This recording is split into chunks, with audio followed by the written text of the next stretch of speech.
140 करोड़ देशवासियों के आत्मविश्वास की अभिव्यक्ति था।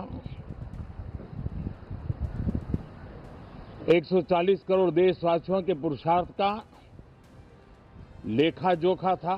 कई मार्गदर्शक बातें भी कल आदरणीय राष्ट्रपति जी ने सदन में सबके सामने रखी है। 21वीं सदी का एक चौथाई हिस्सा बीत चुका है। ये दूसरे चौथाई का प्रारंभ हो रहा है। कल राष्ट्रपति जी का उद्बोधन 140 करोड़ देशवासियों के आत्मविश्वास की अभिव्यक्ति था। 140 करोड़ देशवासियों के पुरुषार्थ का लेखा जोखा था और 140 करोड़ देशवासी और उसमें भी ज्यादातर युवा उनके एस्पिरेशंस को रेखांकित करने का बहुत ही सटीक उद्बोधन सभी सांसदों के लिए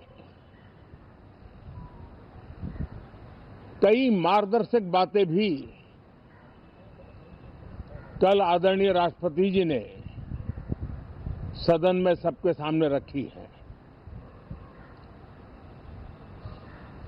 सत्र के प्रारंभ में ही और 2026 के प्रारंभ में ही आदरणीय राष्ट्रपति जी ने सांसदों से जो अपेक्षाएं व्यक्त की हैं, उन्होंने बहुत ही सरल शब्दों में राष्ट्र के मुखिया के रूप में जो भावनाएं व्यक्त की हैं, मुझे पूरा विश्वास है कि सभी माननीय सांसदों ने उसको गंभीरता से लिया ही होगा और ये सत्र अपने आप में बहुत ही महत्वपूर्ण सत्र होता है। ये बजट सत्र है। 21वीं सदी का एक चौथाई हिस्सा बीत चुका है।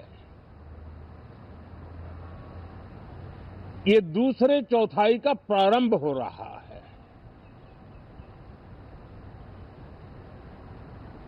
और 2047 विकसित भारत के लक्ष्य को प्राप्त करने के लिए ये महत्वपूर्ण 25 वर्ष का दौर आरंभ हो रहा है और ये दूसरे क्वार्टर का, इस शताब्दी की दूसरे क्वार्टर का ये पहला बजट आ रहा है और वित्त मंत्री निर्मला जी देश की पहली वित्त मंत्री ऐसी है, महिला वित्त मंत्री ऐसी है जो लगातार 9वीं बार देश के संसद में बजट प्रस्तुत करने जा रही है। ये अपने आप में एक गौरव पल के रूप में भारत के संसदीय इतिहास में रजिस्टर हो रहा है।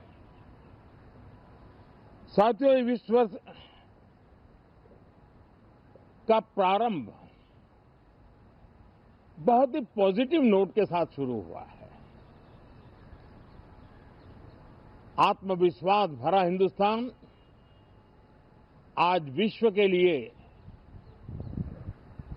आशा की किरण भी बना है, आकर्षण का केंद्र भी बना है। इस क्वार्टर के प्रारंभ में ही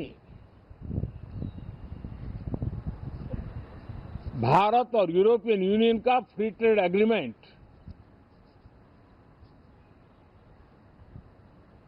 आने वाली दिशाएं कितनी उज्जवल है, भारत के युवाओं का भविष्य कितना उज्जवल है, उसकी एक झलक है। ये free trade for ambitious Bharat है। ये free trade for aspirational youth है। ये फ्री ट्रेड फॉर आत्मनिर्भर भारत है। और मुझे पक्का विश्वास है, खास करके जो भारत के मैन्युफैक्चरर्स हैं, वे इस अवसर को अपनी क्षमताएं बढ़ाने के लिए करेंगे।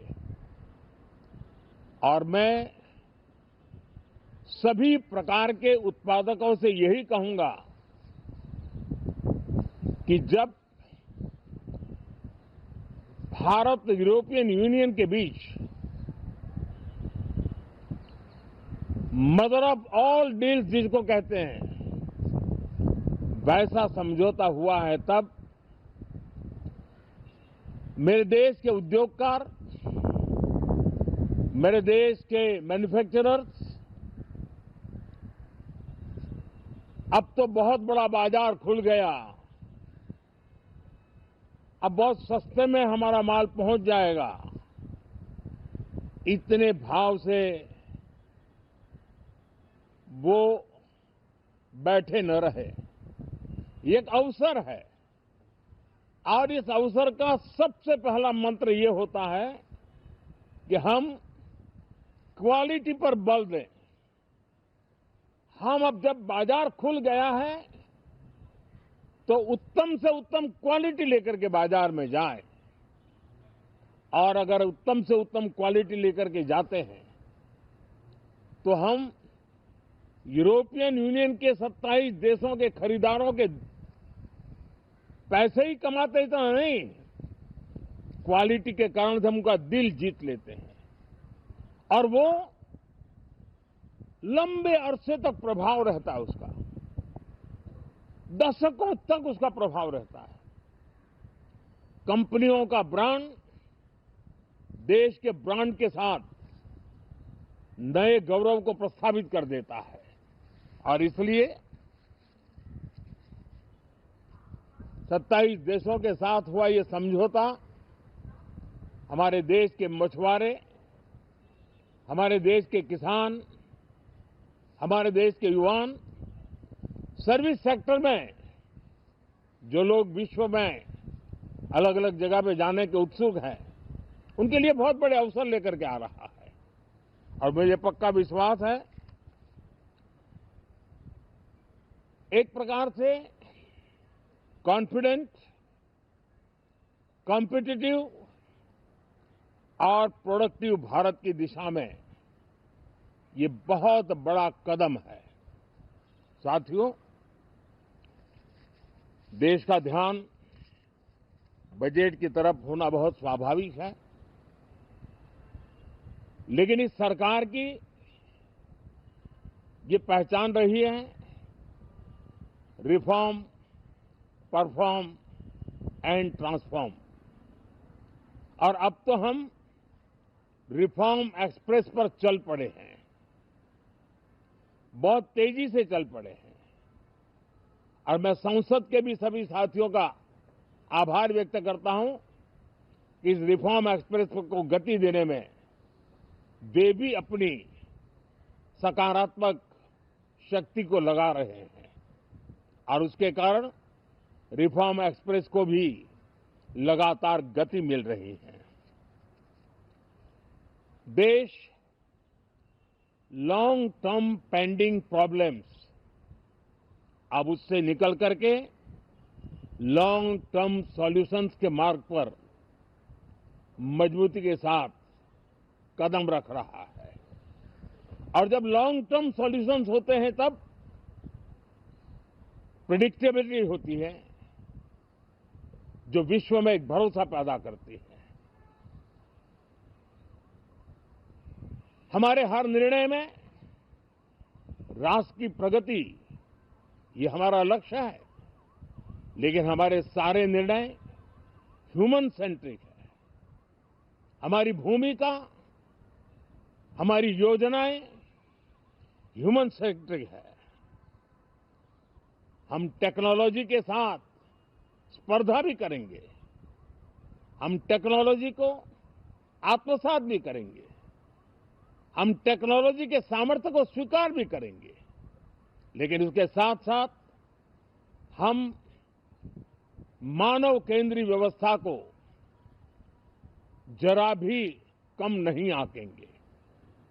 हम संवेदनशीलता की महत्ता को तो समझते हुए टेक्नोलॉजी की जुगलबंदी के साथ आगे बढ़ने के व्यू के साथ आगे सोचेंगे। जो हमारे टीकाकार रहते हैं साथी, हमारे प्रति पसंद नापसंद का रवैया रहता है और लोकतंत्र में बहुत स्वाभाविक है। लेकिन एक बात हर कोई कहता है कि सरकार ने लास्ट माइल डिलीवरी पर बल दिया है। योजना फाइलों तक नहीं, लाइव तक पहुंचाने का प्रयास रहता है और यही हमारी जो परंपरा है उसको हम आने वाले दिनों में रिफॉर्म एक्सप्रेस में नेक्स्ट जनरेशन रिफॉर्म के साथ आगे बढ़ाने हैं। भारत की डेमोक्रेसी और भारत की डेमोग्राफी आज दुनिया के लिए एक बहुत बड़ी उम्मीद है। तब इस लोकतंत्र के मंदिर में हम विश्व समुदाय को भी कोई संदेश दें, हमारे सामर्थ्य का, हमारे लोकतंत्र के प्रति समर्पण का, लोकतंत्र की प्रक्रिया के द्वारा हुए निर्णयों का सम्मान करने का ये अवसर है और विश्व इसको जरूर स्वागत भी करता है, स्वीकार भी करता है। आज जिस प्रकार से देश आगे बढ़ रहा है, आज समय व्यवधान का नहीं है, आज समय समाधान का है।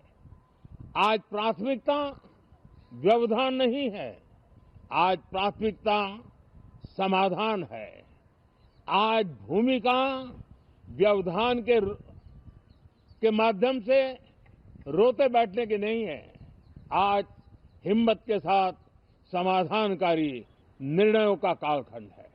मैं सभी माननीय सांसदों से आग्रह करूंगा कि वे आएं, राष्ट्र के लिए आवश्यक समाधानों के दौर को हम गति दें, निर्णयों को हम शक्ति दें और लास्ट माइल डिलीवरी में हम सफलतापूर्वक आगे बढ़ें। साथियों, आप सबका बहुत बहुत धन्यवाद, बहुत बहुत शुभकामनाएं।